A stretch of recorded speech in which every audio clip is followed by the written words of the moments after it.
noma thalela balinde mina ekhaya, noma thalela balinde mina nokwai, noma thalela balinde mina ekhaya, noma thalela balinde ayikhale ayiphinde ikhale futhi ayikhale.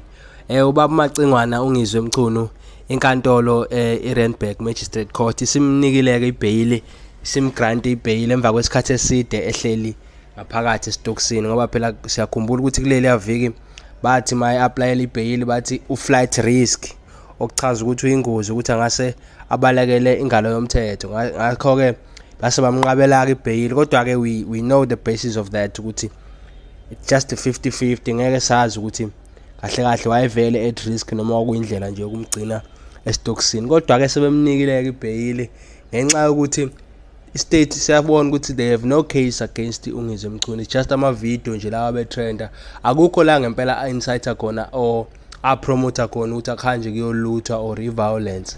Yena nje was just a proud Zulu man owaye eveza ungezisani kahle nesinqumo esithathwe umthetho wase South Africa ngokuthi uvalele owayengumongameli waseNingizimu Afrika umnumzane Jacob Zuma.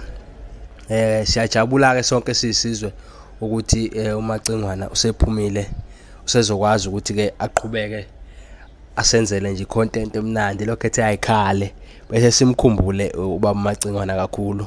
And futhi ke the aim and the goal and the visions akhe ubaba Macingwana, they are very big, they are very izinto ngempela eziqoqekayo. Mbona ukuthi uyayazi uyayimela into ayiyona, ukuthi siyazi ke history ngapha kuMaskandi ukuthi wani nani ayingene lapho njengamanje ayikhale ngoba ubaba Macingwana uthi ayikhale.